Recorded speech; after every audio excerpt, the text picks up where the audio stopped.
aqueous solution of metal ion M1 react separately with reagent Q and R in excess to give a tetrahedral and square planar complexes. अच्छा Q के साथ tetrahedral और R के साथ square planar respectively, ठीक है. Q के साथ टेट्राहेड्रल और R के साथ स्क्वायर प्लेनर, ये बोल रहा है. An aqueous solution of another metal M2 always, अच्छा M2 के बारे में बोल रहा है कि हमेशा क्या बनाता है, tetrahedral complex with this reagent. Aqueous solution of M2 react with reagent as to give precipitate with dissolve in excess of X. Reaction है, ठीक है, ओके. तो कह रहे हैं M1QR क्या हो जाएंगे पहले तो देखो. तो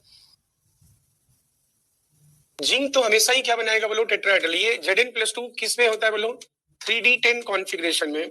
तो 3d10 वाला तो ऑलवेज क्या बनाएगा बोलो, sp3 बनाएगा. तो ये तो हो नहीं सकता, नो, क्योंकि ये तो बोल रहा है टेट्राहेड्रल और स्क्वायर प्लेनर.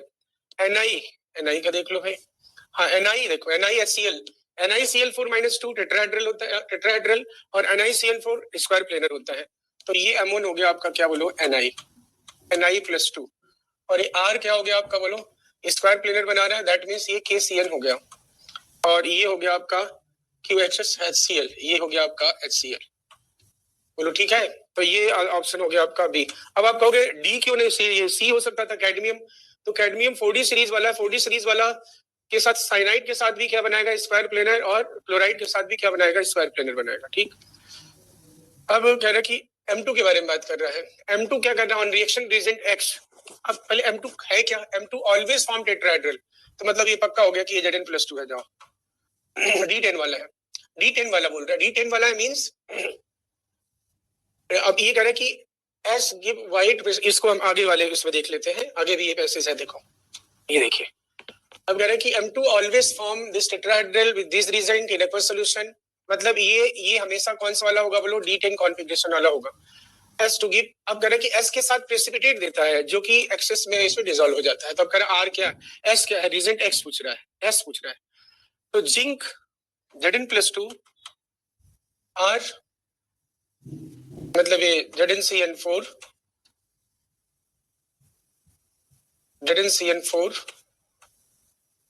-2 और Q ZnCl4-2, ये दोनों टेट्राहेड्रल है. इस S के साथ ये क्या कर रहा है, प्रेसिपिटेट दे रहा है.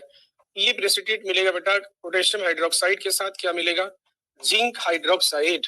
जिंक हाइड्रोक्साइड व्हाइट प्रेसिपिटेट होता है, और इसे जब KOH के एक्सेस अमाउंट में रिएक्शन करोगे तो ये कॉम्प्लेक्स बनेगा K2ZnOH4 पोटेशियम जिंकेट, जो कि सॉल्युबल होगा. आप इसे ऐसे भी लिख सकते हो और K2ZnO2 भी लिख सकते हो. तो ये क्या हो जाएगा, KOH. अब चलो नेक्स्ट. तो जिंक एम्फोटेरिक है, वो एसिड से भी रिएक्ट कर सकता है.